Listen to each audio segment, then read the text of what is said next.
Welcome everyone, আপনাদের সকলকেই matrix BCS সিরিজের পক্ষ থেকে স্বাগতম। সো আজকে মেনলি আপনাদের সামনে আমরা যে ম্যাট্রিক্স বিসিএস সিরিজের পক্ষ থেকে এসেছি, তার মেন ফোকাসটা আসলে 43 যে আপকামিং বিসিএস সেটার প্রিপারেশন।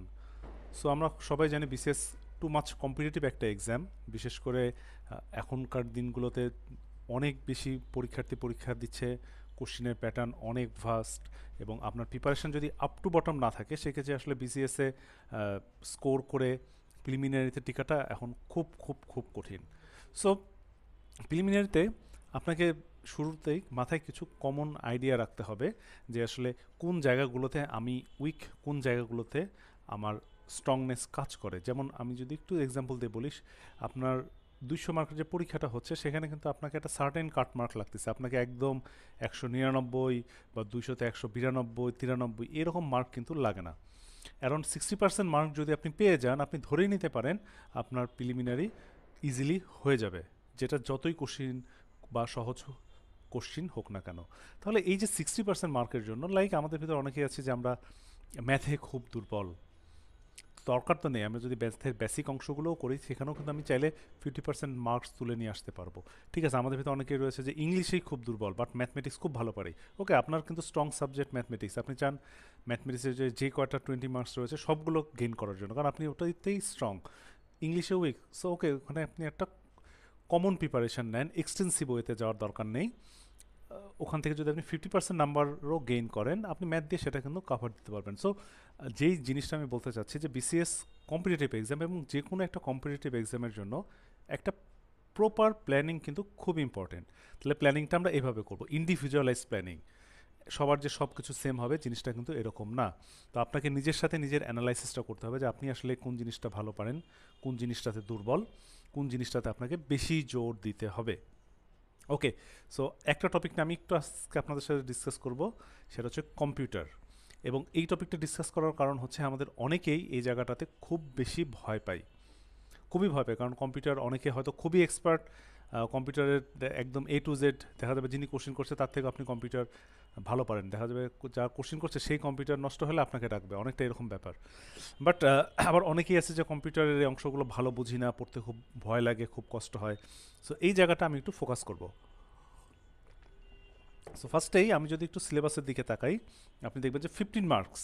এবং আমার কেন জানি মনে হয় বিসিএস এর এই কম্পিউটার পোর্শনটা, বিসিএস পরীক্ষার জন্য, আমি অন্য পরীক্ষার কথা কিন্তু বলছি না, খুবই গণ্ডিবদ্ধ জায়গা থেকে কোশ্চিন আসে। আপনাকে এই 15টার ভিতরে সিলেক্টিভ কিছু জায়গা যদি আপনি একটু মনোযোগ দিয়ে পড়েন, আপনার 7-8 নাম্বার তোলা কোনোই ব্যাপার না। ওই 7-8 নাম্বার প্রতি বছরই একই থিমের উপর থেকেই আসে। আর যে নতুন কোশ্চিনগুলো আসে 4-5, দরকার নাই প্রতিবার। যদি আপনার কম্পিউটার দুর্বল হয়, নতুন কোশ্চিনগুলো যে আপনি প্রিপারেশন নিতেই পারবেন, অত এক্সপেন্সিভ পড়তেই পারবেন, নো নিড। আপনারা যদি দুর্বল হন, বিশেষ করে যারা দুর্বল তাদের জন্য আমি বলছি যে কমন যে টপিকগুলো রয়েছে সেগুলোতে যদি ফোকাস করেন, অন্যান্য বাংলাদেশ বা আন্তর্জাতিক এগুলোতে অনেক পড়ার পর আপনি 15-20 মার্কের প্রিপারেশন নেন। বাট এটা একটা ছোট্ট একটা বই, আমি বইটা যদি দেখাই, একদম ছোট্ট একটা বই, এবং এখানে একটু গুছায় পড়লে দেখা যায় যে আপনার 15 মার্কের প্রিপারেশন খুব ইজিলি নেওয়া সম্ভব। আপনি যখন বইটা পড়বেন খেয়াল রাখবেন যে এখানে অনেক কোশ্চিন দেওয়া থাকে, ব্যাংকের কোশ্চিন অথবা বিভিন্ন পরীক্ষার কোশ্চিন, সবগুলো কিন্তু আসলে বিসিএস পরীক্ষার জন্য সমানভাবে ইম্পর্টেন্ট না। হ্যাঁ, তবে অবশ্যই মনে রাখতে হবে রিসেন্ট যেগুলো পরীক্ষা হচ্ছে বা পিএসসির আন্ডারে যেগুলো পরীক্ষা হচ্ছে সেগুলো কোশ্চিন কিন্তু অবশ্যই আপনাকে নখদর্পণে রাখতে হবে। এক্ষেত্রে আমি একটু যদি বলি যে আমাদের যে ম্যাট্রিক্স MP3 এই বইটার যে সিরিজের বইয়ের যে পেজটা রয়েছে, ফেসবুক পেজ, সেখানে কিন্তু রিসেন্ট যেগুলো পিএসসির পরীক্ষা হয়, যেমন আমি আই ক্যান রিমেম্বার গত সপ্তাহ দুয়েক আগে এনএসআই পরীক্ষা এবং আরও বেশ কিছু পরীক্ষা হয়ে গিয়েছে। তো এগুলোর কোশ্চেন এবং সেগুলোর উত্তর আপলোড করা থাকে। আপনার বিসিএসসি প্রিপারেশনের জন্য খুবই গুরুত্বপূর্ণ সেই কোশ্চেনগুলোকে রিক্যাপ করা, অবশ্যই দেখা। এগুলো থেকে কিন্তু আপনি বিসিএসে কমন পেয়ে যেতে পারেন। হ্যাঁ, সো অবশ্যই সেই পেজগুলোর কোশ্চেনগুলো আপনারা খেয়াল রাখবেন। ওকে, তো আমরা যে জায়গাটা বলছিলাম যে কম্পিউটারে আপনি যখন বিসিএস এর সিলেবাসটা দেখবেন, দেখবেন যে এখানে 15 মার্কস, এবং এটাকে দুইটা স্লটে ভাগ করা হয়েছে। একটা হচ্ছে কম্পিউটারের মেইন পোর্শনটা, যেটা কম্পারেটিভলি একটু কঠিন, আর একটা পোর্শন রয়েছে সেটাকে হচ্ছে বলা হয় তথ্য প্রযুক্তি, কম্পারেটিভলি ইজি। কেন ইজি বললাম তথ্য প্রযুক্তি? কারণ তথ্য প্রযুক্তি এমন একটা জিনিস যেটা আপনি এখন আপনার হাতের মধ্যে ধরে রাখছেন, দ্যাট ইজ ইয়োর মোবাইল। আপনি তো মোবাইলে দেখছেন, ঠিক না? অথবা আপনার পকেটে যে জিনিসটা আছে মোবাইল, আপনার সামনে রুমের ভিতর যে রাউটার আছে, এগুলোই হচ্ছে তথ্য প্রযুক্তি। তার মানে আমি বলতে চাচ্ছি এটা আপনার অ্যাটাচড একটা, আপনি এটার সাথে সারাদিন খেলাধুলা করেন, আপনার নিত্য জীবনের সবচেয়ে কাছাকাছি থাকে এই জিনিসটা। কম্পিউটারের হার্ডওয়্যার কিন্তু অনেকেই হয়তো দুর্বল থাকবে, সো এই অংশটা একটু যদি গুছায় পড়ি তাহলে কিন্তু আমাদের প্রিপারেশন হয়ে যায়। সো আমি এই জায়গাটাতেই টাচ করব এবং অনেকগুলো টপিক যেগুলো বিসিএস এর টপিক যেগুলো খুবই ইম্পর্টেন্ট, আমি সেগুলোর ম্যাক্সিমামই কী কী অংশ বেশি জোর দিতে হবে সেগুলো আপনার সাথে ডিসকাস করব। সো ফার্স্টেই একদম বিসিএস এর প্রথম যে টপিকটা তথ্য প্রযুক্তিতে আপনারা দেখতে পাবেন ই কমার্স। ই ভ্যালির নাম শুনি নাই আজকালকার দুনিয়ায়, বিশেষ করে আজকে বাংলাদেশে মাসখানেক আগে খুবই হট একটা টপিক ছিল, ঠিক না? সো ই ভ্যালি আমরা জানি ই কমার্স, আমরা কিছু একটা অর্ডার দিচ্ছি, কিছু একটা জিনিস আমাকে পৌঁছায় দিচ্ছে ইন এক্সচেঞ্জ অফ মানি, যেটা আমাকে আগে মার্কেটে যে বসুন্ধরা সিটি শপিং মলে যে কিনতে হতো সেটা আমি চাইলে বাসা থেকেও হোম ডেলিভারি করছি, ঠিক না? এইটা আমরা যারা ভিডিও দেখছি যে ফুড পান্ডায় অর্ডার দেই নাই অথবা একটা অনলাইনে কেনাকাটা করে নাই, that will be very very rare. আমার মনে হয় আমরা যারা দেখতেছি তারা সবাই কিছু না কিছু এটার সাথে এক্সপোজড। তাহলে এখান থেকে আসলে কী পড়বো, জিনিসটা তো আমরা নিত্য জীবনে খুবই ব্যবহার করি। জিনিসটা হচ্ছে আপনি যখন পড়বেন, পড়ার সময় এটাকে দুইটা স্লটে ভাগ করবেন। একটা হচ্ছে ইন্টারন্যাশনাল ই কমার্স সাইট, যেমন উবার। উবার আপনি যদি আমেরিকাতেও যান সেখানেও কিন্তু উবারের গাড়ি অর্ডার দিতে পারবেন। আপনি যদি লেবাননেও যান, মিডিল ইস্টে, সেখানেও দেখবেন উবারের গাড়ি ঘোরাফেরা করছে। বাংলাদেশে তো উবার রয়েছে, ঠিক না? তাহলে এটাকে বলা হয় বৈশ্বিক ই কমার্স সাইট। আরেকটা হচ্ছে আমাদের লোকাল, যেমন আমি লোকালের এক্সাম্পল দিতে গেলে ইফেলিন না হয় এখন ব্যান্ডেড চাল ডাল বলে একটা রয়েছে যেখানে গ্রোসারি শপ খুব পাওয়া যায়, আমি নিজেই খুব পার্সোনালি এটাকে ইউজ করি মাঝে মাঝে। সো কিছু রয়েছে আমাদের তাহলে বাংলাদেশের ই কমার্স সাইট। তাহলে একদম ফার্স্টেই আপনার এই কনসেপশনটা মাথায় রাখতে হবে যে কোনটা বৈশ্বিক ই কমার্স সাইট এবং কোনটা বাংলাদেশের ই কমার্স সাইট। নেক্সট, এই বৈশ্বিক ই কমার্স সাইটগুলো ভিতরে দুই তিনটা নাম ডিটেলস আপনাকে জানতে হবে এবং তাদের ফাউন্ডার। যেমন প্রথমে আমরা দেখতে পাচ্ছি জেফ বেসেজের ছবি। He is the founder of Amazon, the largest e commerce site in the ওয়ার্ল্ডের সবচেয়ে বড়। নেক্সট, আলিবাবার জ্যাক মাও, ইনাও খুবই বিখ্যাত এবং আলিবাবা বিশেষ করে চায়না ভিত্তিক যেগুলো অঞ্চল রয়েছে সেখানকার one of the largest e commerce site. তো জাস্ট ডিটেলস, এত ডিটেলস পড়ার দরকার নেই, আপনাকে জাস্ট দুই তিনটা পয়েন্ট মনে রাখবেন। বৈশ্বিক ই কমার্স সাইট বড় বড়গুলোর নাম, তাদের প্রতিষ্ঠাতা এবং প্রতিষ্ঠার সাল, এর বাহিরে নাথিং। ওকে, তাহলে আলিবাবা, অ্যামাজন, উবার যেহেতু খুব ব্যবহার করে, দেখা যাবে আপনার যে টিচারটা কোশ্চিন করছেন উনি কোশ্চিন করার দিন ওই দিনই উবারে উঠে গেলেন, যাওয়ার সময় মনে হলো আচ্ছা উবারে তো উঠলাম, উবারের কত সালে প্রতিষ্ঠা হয়েছে, কোথায় প্রতিষ্ঠা হয়েছে, অথবা উবার প্রতিষ্ঠা কে করলো, কোশ্চিন করে দিই। তাহলে খুব লজিক্যাল কোশ্চিন, নিত্যদিনে যেহেতু ব্যবহার করছে এগুলো আমাদের জানা দরকার। তো মোটামুটি এই তিনটা খুবই ইম্পর্টেন্ট এবং সেই সাথে সাথে অবশ্যই বাংলাদেশে যেগুলো ই কমার্স সাইট, আপনি যখন MP3 বইটা খুলবেন দেখবেন সুন্দর করে এরকম একটা ছবি দেওয়া রয়েছে, যেটা দেখলে অ্যাট এ গ্ল্যান্স আপনার পড়াটা হয়ে যাবে। ছবিটা খুব সুন্দর করে সাজানো, যেমন অনলাইন টিকিটিংয়ের জন্য বা আমরা যে বাস বা ট্রেনে যাই সেই টিকিট কাটার জন্য কি সাইট, অনলাইন বুক শপ কোনটা, অনলাইন গ্রোসারি শপ কোনটা, অনলাইন মার্কেট প্লেস কোনটা, সবগুলো ভাগ ভাগ করে বাংলাদেশের খুব সুন্দর একটা ছবি দেওয়া রয়েছে আমার মনে হয়। তো MP3 বইয়ের এই ছবিটা যদি আপনি দেখে ফেলেন তাহলে কিন্তু অ্যাট এ গ্ল্যান্স আপনার পড়াটা হয়ে যাবে। তাহলে ই কমার্স খুব ছোট্ট একটা টপিক, জাস্ট এই অংশটা ভাগ করে যদি আমরা পড়ি আমরা কিন্তু একটা কোশ্চিন যদি আসে আমরা ইজিলি অ্যান্সার করতে পারবো। নেক্সট, একটু কঠিন টপিকটায় যায়। আমাদের নেক্সট টপিকটা আপনি যখন সিলেবাসে আসবেন একটু কঠিন মনে হবে, সেটা হচ্ছে কম্পিউটার নেটওয়ার্ক। এখন কম্পিউটার নেটওয়ার্ক আসলে কি? এই যে আপনি যদি ক্লাসটা বা ভিডিওটা এই মুহূর্তে দেখতে থাকেন, আপনি অবশ্যই মোবাইল ইউজ করছেন, ঠিক না? এবং এই যে মোবাইলটা ইউজ করছেন অবশ্যই আপনি আইদার মোবাইলের ডাটা ইউজ করছেন, আর যদি ডাটা ইউজ না করে থাকেন তাহলে আপনি আপনার বাসার ওয়াইফাই রাউটারটা ইউজ করছেন, ঠিক না? তাহলে যদি আপনি মোবাইল ইউজ না করে এটা একটা কম্পিউটারে ভিডিওটা দেখেন তাহলে সেক্ষেত্রে মোস্ট লাইকলি দেখা যাবে যে আমরা কম্পিউটারটায় ওয়াইফাই ইউজ করছি। তাহলে এই যে একটা আমাদের ভিডিও, এটা একটা নেটে রয়েছে, সেখান থেকে সে আপনার সার্ভারে আসলো, আসার পর আপনি কম্পিউটারে দিচ্ছে। এমন হতে পারে যে এই ভিডিওটা আমরা করছি ঢাকা থেকে, আপনি কক্সবাজারে বসে আছেন, তাহলে এই ভিডিওটা কক্সবাজার পর্যন্ত পৌঁছায় যাচ্ছে, একটা বিশাল দূরত্ব কভার করছে। অথবা এমন হতে পারে আমি ঢাকার এই ভিডিওটা আমাদের ম্যাট্রিক্সের হাতিরপুল অফিসে করছি, আপনার লোকেশন হাতিরপুলেই, তাহলে খেয়াল করে দেখেন এই তথ্যটা আদান প্রদান হচ্ছে একটা নির্দিষ্ট অল্প দূরত্বের ভিতরেও হতে পারে, অনেক বড় দূরত্বের ভিতরেও হতে পারে। এই যে বিভিন্ন দূরত্বের ভিতর আদান প্রদান, এটাই হচ্ছে কম্পিউটার নেটওয়ার্কিং কিভাবে করা হয়। এবং আপনি যখন চ্যাপ্টারটা পড়তে যাবেন দেখবেন যে একটা কম্পিউটার নেটওয়ার্কের চারটে ভাগে ভাগ করা হয়। একটাকে বলা হয় পার্সোনাল এরিয়া নেটওয়ার্ক, একটা হচ্ছে লোকাল এরিয়া নেটওয়ার্ক, একটা হচ্ছে মেট্রোপলিটন এরিয়া নেটওয়ার্ক, আর একটা হচ্ছে ওয়াইড এরিয়া নেটওয়ার্ক বা one, pan, LAN, man, one. তাহলে আমি যদি একই রুমের ভিতর তথ্য আদান প্রদান করতাম সেটাকে হয়তো বা বলতাম আমি পার্সোনাল এরিয়া নেটওয়ার্ক। আমি যেটা এক্সাম্পল দিলাম যে আমি এখানে ক্লাস ভিডিও করছি, আপনি হাতের পুলেই রয়েছেন ম্যাট্রিক্স অফিসের আশেপাশে, সেটাকে হয়তো বা আমরা লোকাল এরিয়া নেটওয়ার্ক বা ল্যান বলতে পারি। বাট আপনি যদি কক্সবাজার বসে থাকেন তাহলে এত দূরে যে কম্পিউটারের মাধ্যমে তথ্যগুলো যাচ্ছে, যে নেটওয়ার্ক বা যে টপোলজি ইউজ করে যাচ্ছে, সেটাকে অবশ্যই ওয়াইড এরিয়া নেটওয়ার্ক বলতে হবে। তাহলে এই জায়গার সম্বন্ধে, এই চারটা সম্বন্ধে আপনাকে ক্লিন কাট কনসেপশন থাকতে হবে। এখান থেকে রেগুলার বেসিসে কোশ্চিন করে। এবং রিসেন্ট বিসিএসের আমি একটু যদি একটা কোশ্চিন বলি যে এই যে নেটওয়ার্কিংয়ের অ্যারেঞ্জমেন্টগুলো কোন কম্পিউটার কিভাবে থাকবে, এর কানেকশানগুলোকে বলা হয় টপোলজি। এই টপোলজিরও বেশ কিছু সুন্দর সুন্দর ফিগার আপনারা আপনাদের এই ম্যাট্রিক্স বইটায় পেয়ে যাবেন, ম্যাট্রিক্স সিরিজের বইগুলোতে। সো ফিগারগুলো কিন্তু অবশ্যই আপনাকে দেখতে হবে, তাহলে কোনটা রিং টপোলজি, কোনটা স্টার টপোলজি, এই রিলেটেড কনসেপশন আপনার ডেভেলপ করবে। এবং এগুলো থেকে টপোলজি টপিকটা থেকে আপনি একটা কোশ্চিন পেয়ে যাবেন। সো কম্পিউটার নেটওয়ার্কটা কোয়াইট ডিফিকাল্ট, বাট আপনি যদি যে ফিগারগুলো দেখেন, একটু বোঝার চেষ্টা করেন, তাহলে কিন্তু অতটাও ডিফিকাল্ট না। সো অবশ্যই আমার এই ক্ষেত্রে আপনার সাজেশান থাকবে ফিগারগুলোকে খুব মনোযোগ দিয়ে দেখা, এবং সেই সাথে সাথে আইপি অ্যাড্রেস সম্বন্ধেও আপনার একটা ক্লিন কাট কনসেপশন থাকতে হবে। লাইক আপনি একটা নিউজ পড়তে যাচ্ছেন, আমরা কি করি, গুগলে সরাসরি সার্চ দিয়ে দেই প্রথম আলো, একটা প্রথম আলোর পেজ ওপেন হয়ে যায়।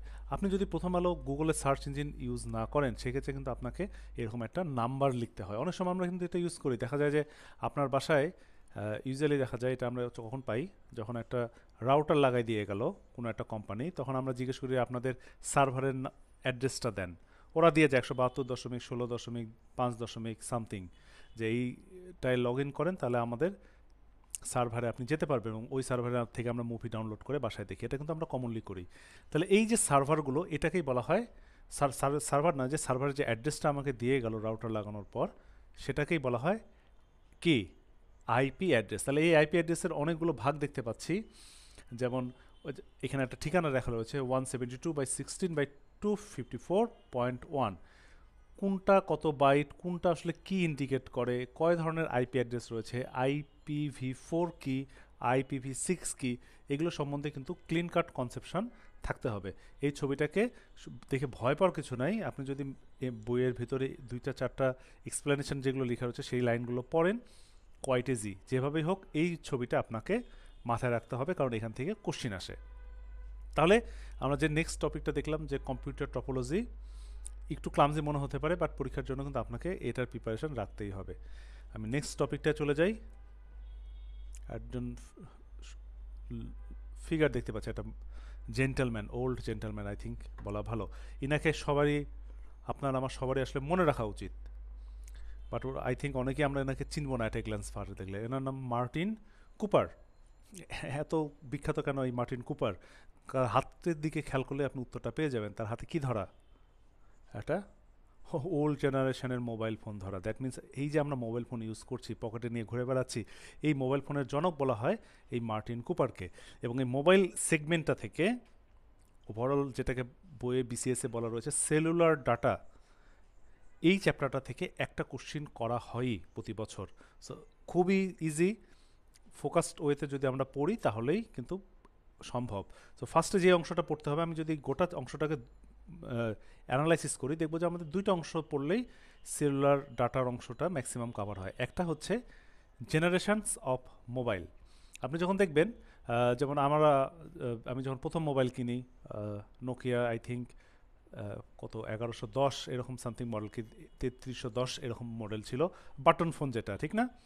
তারপর আমরা আসলাম নোকিয়া স্লাইডিং, তারপর এখন আসলাম স্মার্টফোনের যুগে। তাহলে এই যে মোবাইল, আপনার হাতেই মোবাইলের 2-3টা প্রজন্ম চলে গেল। তো এই মোবাইলের প্রজন্মগুলো, আগে বাটন টিপতেন, তারপর কোনো রকমে টাচ স্ক্রিন আসলো, এখন অ্যান্ড্রয়েড চলে আসলো, সামনের দিকে না জানি আর কী কী আসবে। এই জিনিসটাকেই বলা হয় মোবাইল ফোনের প্রজন্ম। টোটাল এখন পর্যন্ত পৃথিবীতে 5টা প্রজন্ম রয়েছে।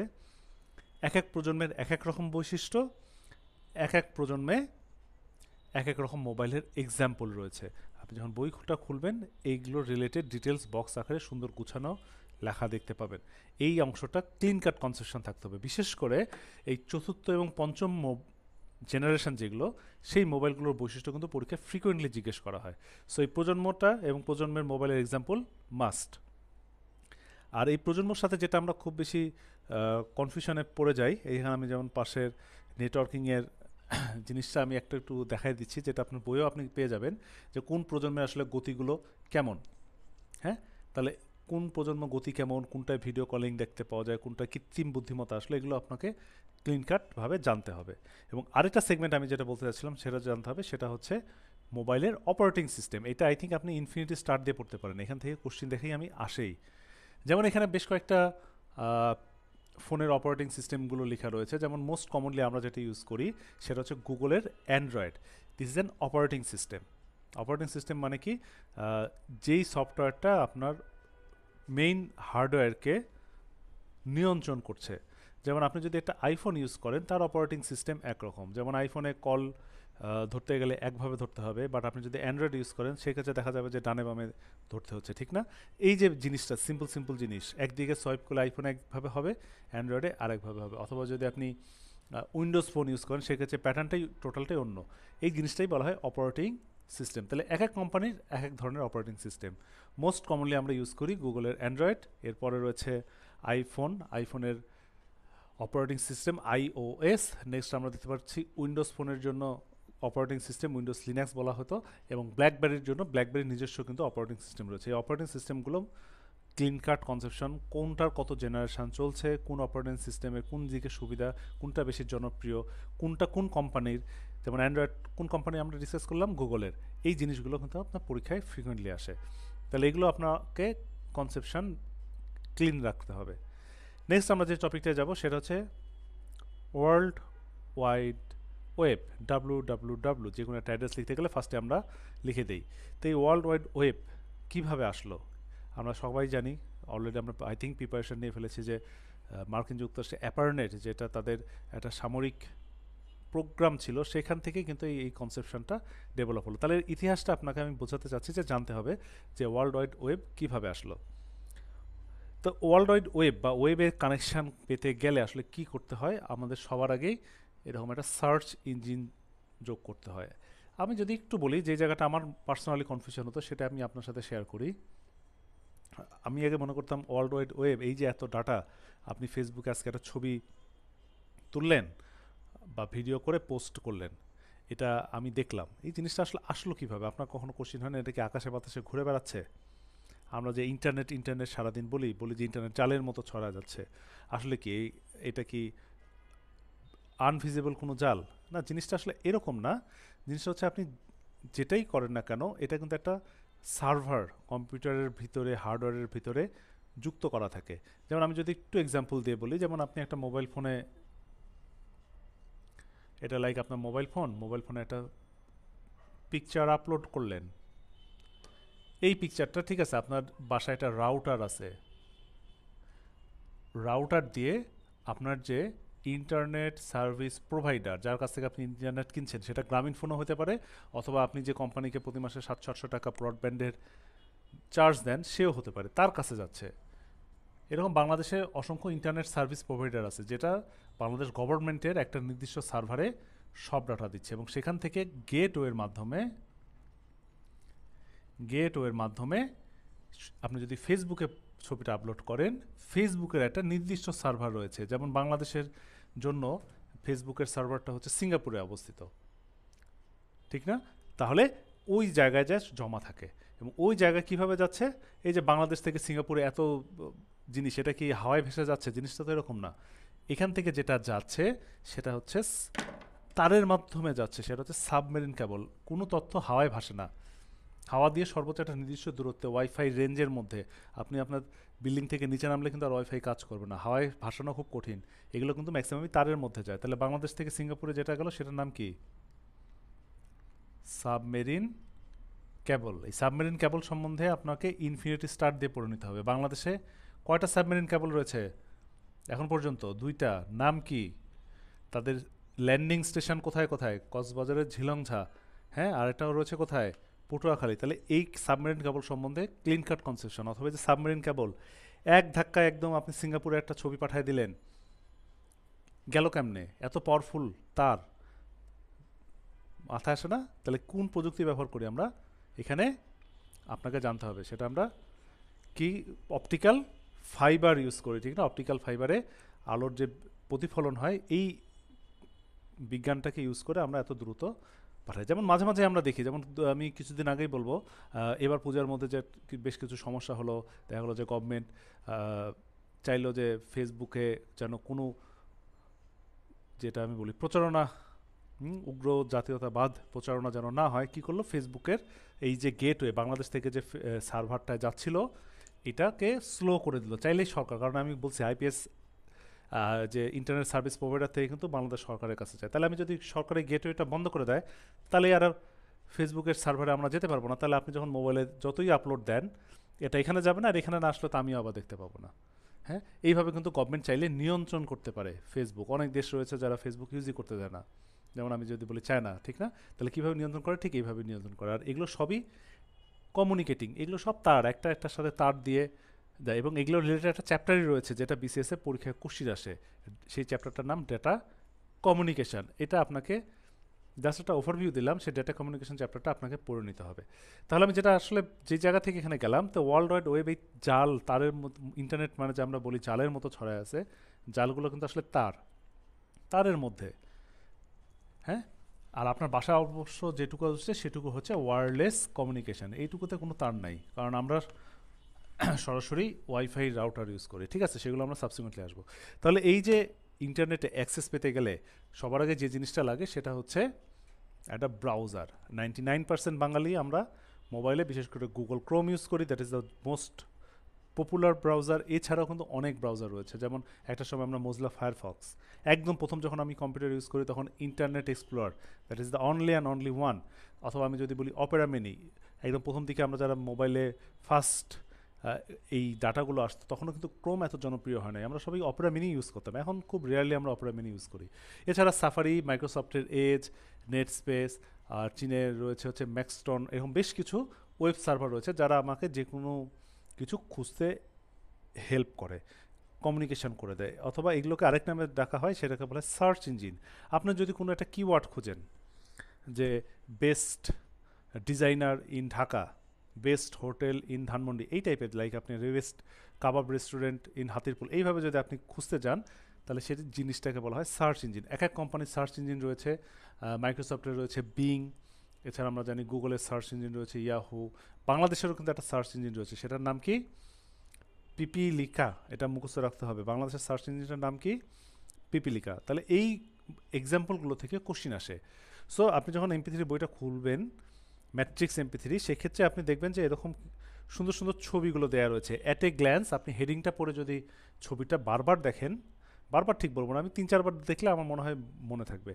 রিডিং পড়ার থেকে ভিজুয়াল ইমপ্রেশন এরকম বিশেষ পরীক্ষার জন্য I think more important. So আমার সাজেশন থাকবে এই ছবিগুলো বারবার দেখা, তাহলে এক্সাম্পলগুলো অটোমেটিক আপনার ব্রেনে চলে আসবে। কারণ এই কোশ্চিনটাই আসে যে ওয়ার্ল্ড ওয়াইড ওয়েবের জন্য সবচেয়ে জনপ্রিয় সাইট কোনটা, অথবা বাংলাদেশের প্রথম সার্চ ইঞ্জিনের নাম কি, অথবা মাইক্রোসফটের সার্চ ইঞ্জিনটার নাম কি, এগুলো কিন্তু কোশ্চিন আসে। নেক্সট যে কোশ্চেনটা আমি দেখলাম এর আগের বিসিএসে চলে আসছে, সেটা হচ্ছে ওয়েব সার্ভার। এটাও ডাব্লিউডাব্লিউডাব্লিউর সাথে, ওয়ার্ল্ড ওয়াইড ওয়েবের সাথে সম্পর্কযুক্ত। জিনিসটা এরকম, মনে করেন আমাদের একটা অফিসে, এই একটা অফিস আপনি কাজ করছেন, সেখানে 10 জন আছেই, 10 জনের মধ্যে একজন বস। বস চিন্তা করলো যে ঠিক আছে, আমার কম্পিউটারে কিছু ফাইল থাকবে যেটা 9 জন একসাথে আমরা দেখতে পাবো।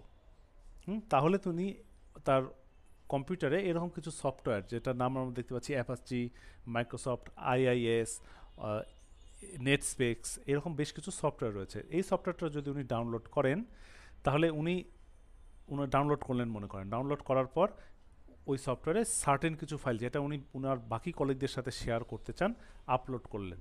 তখন কি হবে, বাকি কলিগগুলো ওই নির্দিষ্ট ফাইলগুলো দেখতে পারবে। এটাকে বলা হয় ওয়েব সার্ভার। হ্যাঁ, আপনি গুগলে কিন্তু ফাইল দিচ্ছেন না, এই 10 জন আপনার কলিগের বাহিরে অন্য কেউ কিন্তু দেখতে পাবে না, আপনি নিয়ন্ত্রণ করতে পারছেন, একটা নিয়ন্ত্রিত ওয়েতে আপনি একটা সার্ভার ক্রিয়েট করলেন, এটাকেই বলা হয় ওয়েব সার্ভার।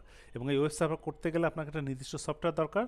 মোস্ট কমন যে দুইটা সফটওয়্যার ইউজ করা হয়, যেটা দুইটা থেকেই দেখলাম বিসিএস এ কোশ্চেন এসেছে, একটা হচ্ছে অ্যাপাচি আর একটা হচ্ছে Microsoft IIS. So web server example বা যে কোনো এক্সাম্পলই আপনার জন্য খুবই ইম্পর্টেন্ট, এতক্ষণ ধরে আমি সেটাই বোঝানোর চেষ্টা করলাম। So next, internet. Web server থেকে আসলে আমরা ইন্টারনেটে চলে আসবো। বিশেষ করে বাংলাদেশে প্রথম ইন্টারনেট 1996 সালে শুরু হয়েছে, এই লাইনটা খুবই ইম্পর্টেন্ট, এগুলো আমরা দেখে নেব।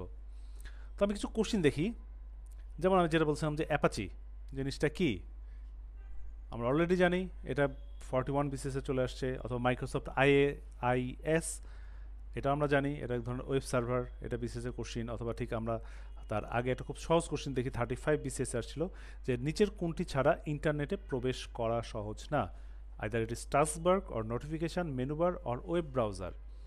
তাহলে আমরা এটাও শিখলাম যে lots of web browser, most commonly we used কি, গুগল ক্রোম, গুগলের কোম্পানি যেটা সেটা হচ্ছে ক্রোম। একটা ওয়েব ব্রাউজার ছাড়া আপনি কখনোই ইন্টারনেটের যে তারের জাল, এই জালের মধ্যে প্রবেশ করতে পারবেন না, আর অবশ্যই অবশ্যই আপনার একটা ব্রাউজার দরকার। এছাড়া আমাদের সাজেশন থাকবে যে যে রিসেন্ট যেগুলো পরীক্ষা হচ্ছে, যেমন আমি এখানে দেখাচ্ছি একটা কোশ্চিন যেটা গত মাসে হয়ে গিয়েছে, Bangladesh gas field sub assistant engineer civil 2021। এইরকম কোশ্চিনগুলো রিসেন্ট অন্যান্য পরীক্ষার কোশ্চিনগুলোও কিন্তু আপনার জন্য সমানভাবে ইম্পর্টেন্ট। আমার সাজেশন থাকবে যে আমি যেটা বললাম যে আমাদের পেজটায় এরকম রিসেন্ট কোশ্চিনগুলো দেওয়া রয়েছে, আপনারা অবশ্যই অবশ্যই এগুলো দেখবেন, আপনার 43 প্রিপারেশনের জন্য মাস্ট। তাহলে এই কোশ্চিনগুলো দেখা যাবে বিশেষ আসতে পারে। খুব সহজ কোশ্চিন ছিল যে নিচের কোনটি ইন্টারনেটের সার্চ ইঞ্জিন নয়, তাহলে সার্চ করার জন্য কোনটা নয়, আমরা অলরেডি সার্চ ইঞ্জিনগুলোর নাম জানি, তাহলে এটা পড়লেই হয়ে যাবে। যেমন আপনি খেয়াল করেন গুগলেরটা কী লেখা রয়েছে, আমরা জানি গুগলের কোন জিনিসটা সার্চ ইঞ্জিন হিসেবে কাজ করে, গুগল ক্রোম, বাট অপশনে কিন্তু গুগল দেখে উত্তর দিতে হওয়া যাবে না, অপশনে লেখা রয়েছে গুগল প্লাস।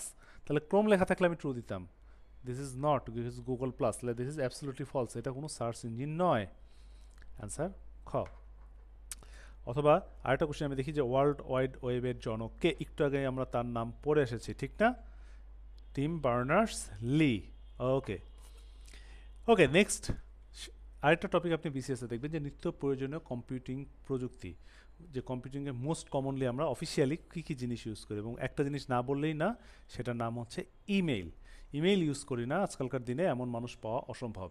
আপনি ফেসবুকে অ্যাকাউন্ট খুলতে গেলেও দেখা যায় যে ইমেইল অ্যাকাউন্ট, আপনার অ্যাকাউন্ট চেয়ে যাবে, অথবা আপনার মোবাইলের সাথে গুগলের সার্ভিসগুলো যদি যুক্ত করতে চান, একটা জিমেইল অ্যাকাউন্ট খুলতেই হয়, তার পাসওয়ার্ড আপনার মনে থাকুক আর না থাকুক, ঠিক না। ম্যাক্সিমাম দেখবেন যে আপনার বাবা মা আত্মীয় স্বজন তাদের প্রত্যেকেরই একটা করে জিমেইল অ্যাকাউন্ট আছে, এবং আল্লাহর কারোরই তার নিজের পাসওয়ার্ড মনে নাই, কমন ফ্যাক্ট বাংলাদেশের জন্য। ওকে, তো ইমেইল, ইমেইল আমরা জানি যে আমরা তো গুগলের জিমেইল ইউজ করি, বাট একটা সময় আমরা দেখতাম ইয়াহু, আমারও একটা অ্যাকাউন্ট ছিল ইয়াহু, সেটা পাসওয়ার্ড আমি অলরেডি ভুলে গেছি। অথবা হটমেল একসময় খুব জনপ্রিয় ছিল, এখন অনেকে ইউজ করে। অথবা জিমেক্স, অথবা মাইক্রোসফটের আউটলুক রয়েছে। তো লটস অফ কোম্পানির অনেকগুলো ইমেল সার্ভিস প্রোভাইডার রয়েছে, মোস্ট কমনলি আমরা জিমেইল ইউজ করি। তো ইমেল থেকে আসলে কি পড়তে হবে, যেমন ইমেল থেকে যদি আপনি পড়তে চান, আমরা যেমন একটু দেখাচ্ছি যে যেহেতু জিমেল আমরা খুব কমনলি ইউজ করি, দেখা যাবে আপনি যে স্যার কোশ্চিন করছে তিনিও হয়তো বা জিমেল ইউজ করেন, তো তার মনে চাইলো আমি কম্পিউটারে কোশ্চিন করছি, ঠিক আছে জিমেল কত সাল থেকে শুরু হলো কোশ্চিন করে দেই, অথবা জিমেল কে শুরু করলেন, ঠিক না। অথবা স্যার হয়তো ইয়াহুর অ্যাকাউন্ট ইউজ করতেন এক সময়, মনে হলো যে ইয়াহু ইউজ করতাম, আচ্ছা দেখি ইয়াহু ছেলেমেয়েরা জানে কিনা যে ইয়াহু কে প্রতিষ্ঠা করছে, বা ইয়াহু কত সালে শুরু হয়েছে। তাহলে এই টাইপের ইনফরমেশনগুলো আপনাকে পড়ে নিতে হবে। আর মেনলি যে কোশ্চেনগুলো আমার আইডিয়া দেখলাম যে সবচেয়ে বেশি কোশ্চেন যেটা আসে সেটা হচ্ছে এই জায়গাটা থেকে। এটা আপনি ম্যাট্রিক্স MP3 বইটা যখন পড়বেন, এরকম একটা সুন্দর ছবি দেওয়া রয়েছে। ছবিটা কি, যে একটা আপনি ইমেল যখন ওপেন করেন তখন এরকম অনেকগুলো ওয়ার্ড দেখা যায়, যে টু কাকে পাঠানো হচ্ছে, CC carbon copy, BCC blind carbon copy, CC বিসিসির মধ্যে পার্থক্য কী, সাবজেক্ট এই জায়গাটা আসলে কি বোঝায়, অথবা যে এখানে অনেকগুলো বাটন রয়েছে, একটা হচ্ছে অ্যাটাচমেন্ট বাটন, একটা হচ্ছে সেন্ড বাটন, ঠিক না। তাহলে কোন বাটনে আমি আসলে কি জিনিস করছি, দ্যাট মিনস আসলে এই ছবিটার অর্থ ইমেইলের কোন অংশটা কি কাজ করে, কোন অংশটা কোন বাটনটা কি ইন্ডিকেট করে। ডিটেলস পরীক্ষায় ফ্রিকোয়েন্টলি আসে। সো এই ছবিটা বারবার আপনাকে দেখতে হবে। এখানে খুব সুন্দর করে একটা ইলুস্ট্রেশন করা রয়েছে যে কোন বাটনে কি ফাংশন, আই থিঙ্ক এই ছবিটা আপনাদের জন্য খুবই হেল্পফুল। এবং আরেকটা জিনিস না বললেই না, যেটা হচ্ছে যে ইমেল আপনি মনে করলেন আপনার ইমেল পাঠান নাই, যারা আমরা সবাই ভিডিও দেখছি সবাই কিন্তু কম বেশি ইমেল দেখবেন যে আপনি গত 7 দিনের ভিতরে 5-10টা ইমেল করে ফেলছেন কাউকে না কাউকে। তাহলে ইমেলগুলো আসলে কীভাবে যায়? মনে করেন আপনি বসে আছেন মাইক, আপনি আপনার ফ্রেন্ড টমের কাছে একটা ইমেল পাঠাচ্ছেন যে ছবিতে, এটা আমাদের MP3 বইয়ে লেখা রয়েছে। তো আপনার মনে হচ্ছে আপনি সেন্ড বাটন ক্লিক করলেন, সে চলে গেল। আগে তো এককালে কবুতর দিয়ে চিঠি পাঠানো হইতো, তারপর আসলো ডাক পিয়ন, তারা তো কেউই নাই। এখন তো এমনি জাস্ট মোবাইলে ক্লিক করলে চলে যায়। তা আপনার মাথায় আসা উচিত এই ক্লিকটা করে জিনিসটা যায় কিভাবে। তো এটা যাওয়ার কিছু প্রোটোকল রয়েছে, যে প্রোটোকলগুলো থেকে BCS এ ফ্রিকোয়েন্টলি আমি পরপর 2-3বার কোশ্চিন আসছে দেখছি ইমেইলের প্রোটোকল থেকে। তাহলে ছবিটা যদি দেখেন কিচ্ছু বুঝেন না, আপনি ইমেইলে কীভাবে যায় কিছু জানেন না, আপনি সেন্ড বাটনে ক্লিক করেন চলে যায়। তাও যদি হয় তাও আপনি বুঝবেন। খেয়াল করে দেখেন এখানে 2টা প্রোটোকলের নাম লেখা রয়েছে। একটা হচ্ছে SMTP প্রোটোকল, আপনি যখন পাঠালেন সেটা আপনার কম্পিউটার হয়ে সার্ভার হয়ে ইন্টারনেট হয়ে আরেকজনের সার্ভার হয়ে আপনার ফ্রেন্ডের কাছে যাচ্ছে। আরেকটা প্রোটোকলের নাম লেখা হচ্ছে POP3 প্রোটোকল। তাহলে কিচ্ছু বোঝার দরকার নাই, আপনি শুধু 2টার নাম মনে রাখেন, একটা হচ্ছে SMTP প্রোটোকল আর একটা হচ্ছে POP3 প্রোটোকল। দুটাই আপনার পরীক্ষায় আসবে, বিশেষ করে SMPTর অ্যাব্রিভিয়েশনও পরীক্ষায় আসে। তাহলে এই ছবিটা খুবই ইম্পর্টেন্ট, আপনি বুঝতেই পারছেন। এবং POP3ও BCS আসছে আই থিঙ্ক 36-এ, আর SMPTও মনে হয় 38 কি 39-এ আমি দেখলাম কোশ্চিন আসছে। ইমেল থেকে কোশ্চিন আসবেই। তাহলে ইমেলের কোশ্চিনগুলো যেমন এটা খুব রিসেন্ট একটা পরীক্ষার কোশ্চিন, যে এখানে আমরা BCC নাম বললাম। সিসি মানে কি দেখতে পাচ্ছেন, সিসি মানে কি? সিসি মানে হচ্ছে কার্বন কপি। অথবা BCC এটাও দেখলাম পরীক্ষায় আসছে, এটা মানে ব্লাইন্ড কার্বন কপি। এবং জিনিসগুলো আসলে কি সেগুলোও কিন্তু আপনাকে জেনে নিতে হবে।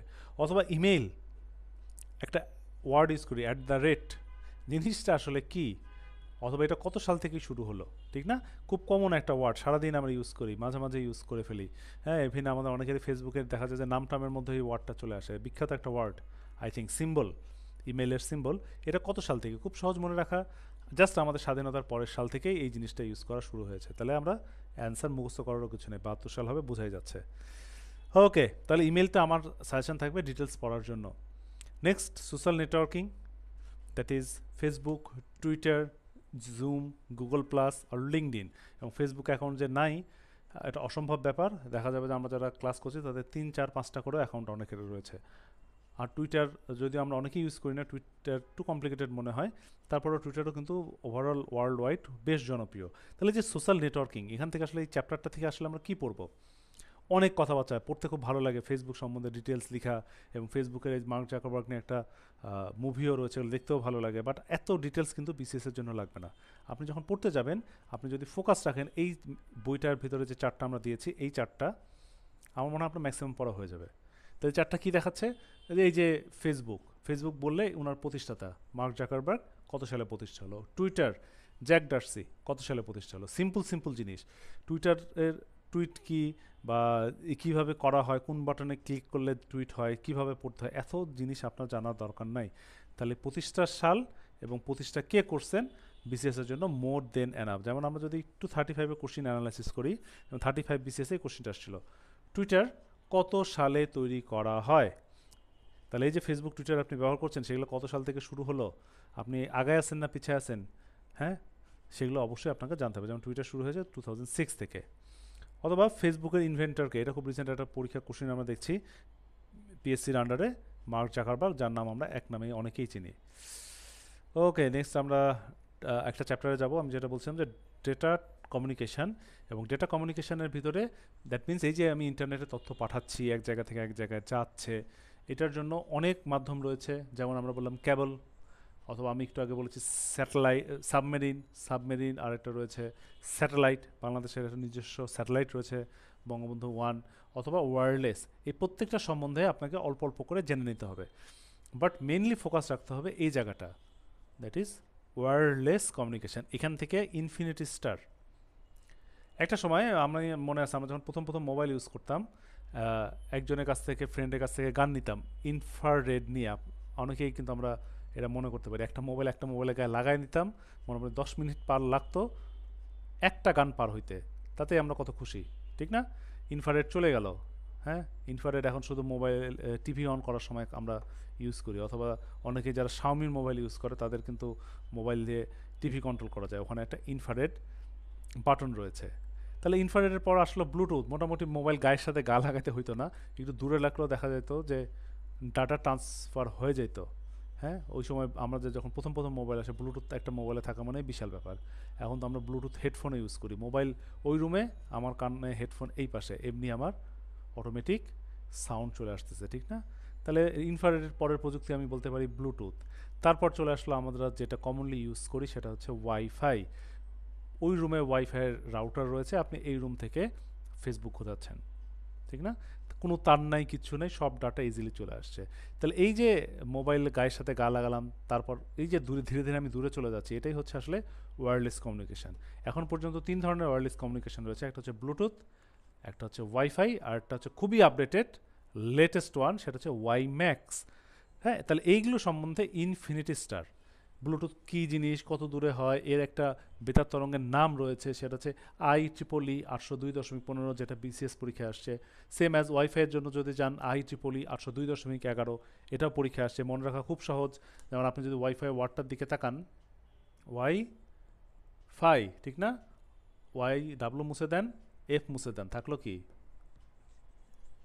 11, তাহলে এমনি মনে হচ্ছে 802.11 মানে কি 11। তাহলে এইভাবে ছোটো ছোটো টেকনিক অ্যাপ্লাই করতে হবে এগুলো মনে রাখার জন্য, এবং এটাও একটা BCS এর কোশ্চেন।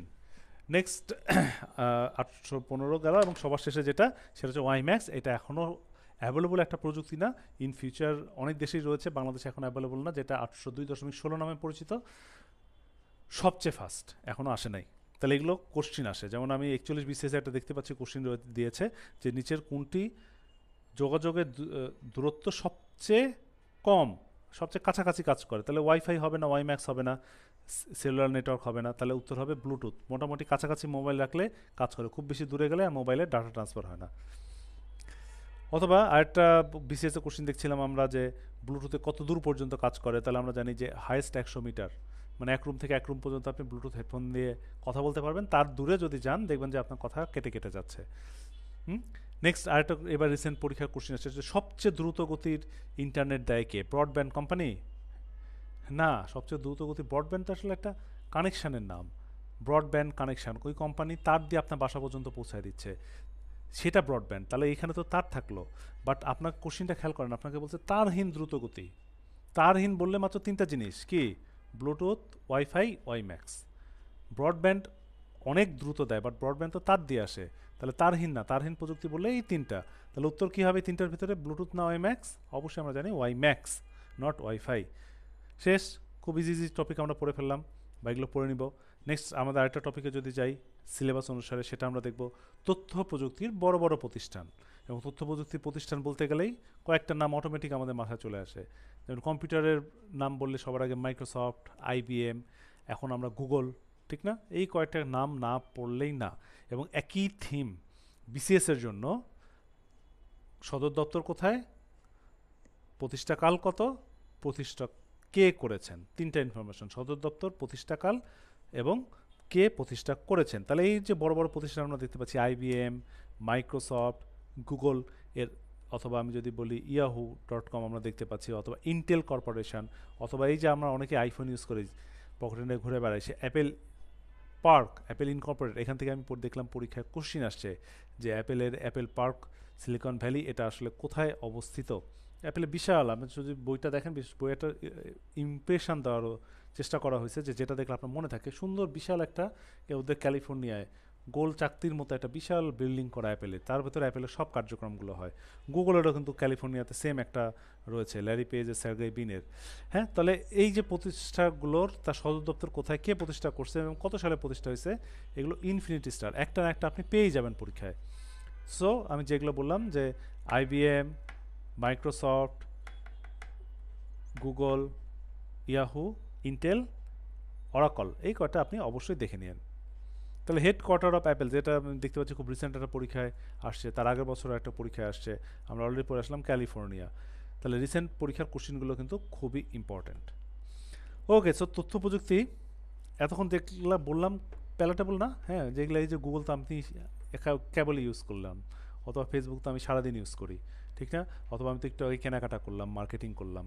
তাহলে এই যে তথ্য প্রযুক্তির জায়গাগুলো আমার ফোকাস করার কারণ খুবই ইজি, আপনি যদি এই জায়গাটা একটু মনোযোগ দিয়ে পড়েন, একদিন সারাদিন আপনি ঠিক তথ্য প্রযুক্তি পড়লেন যে ঠিক আছে এখানে 5 মার্কের আমি প্রিপারেশন নিব, মোর দেন এনাফ। জাস্ট পড়বেন, প্রিভিয়াস ইয়ারের কোশ্চিন সলভ করবেন, রিসেন্ট যেগুলো কোশ্চিন বিভিন্ন পরীক্ষায় আসছে সেগুলো যদি দেখেন তাহলে দেখবেন এই 5 মার্কের প্রিপারেশন হয়ে গিয়েছে এবং 5 মার্কের ভিতরেই 2-3 খুব ইজিলি আপনি চোখ বন্ধ করে কমন পেয়ে যাবেন। সো যেইভাবে আমরা আউটলাইন দেওয়ার চেষ্টা করলাম সেভাবে আপনি পড়তে থাকেন। অবশ্যই প্রিভিয়াস ইয়ারের, বারবার বলছি আমি, প্রিভিয়াস ইয়ারের কোশ্চিনগুলো আপনাকে কোশ্চিন ব্যাংক বইয়ের থেকে দেখে নিতে হবে এবং রিসেন্ট কোশ্চিনগুলো যেগুলো আইদার কোশ্চিন ব্যাংক অথবা আমাদের ম্যাট্রিক্সের যে পেজটা রয়েছে ম্যাট্রিক্স বিসিএস সিরিজের, সে পেজে রেগুলার আপডেট করা হয়। আপনারা এখানে স্টে টিউনড থাকেন, তাহলেই আপনারা আপডেটগুলো পেয়ে যাবেন। সো আজকে এই কটা টপিকই, আশা করি সামনের দিনগুলোতে আরও দেখা হবে এবং এই রিলেটেড যদি কোনো কোশ্চিন থাকে, কোনো কোয়ারি থাকে, কোনো কনফিউশন থাকে, আপনারা কমেন্ট বক্সে অবশ্যই জানাতে পারেন। অ্যান্ড শেষ মুহূর্তে খুব গুছায় প্রিপারেশান নেন, ভালো করে প্রিপারেশান নেন। Best of luck for you all. Thank you.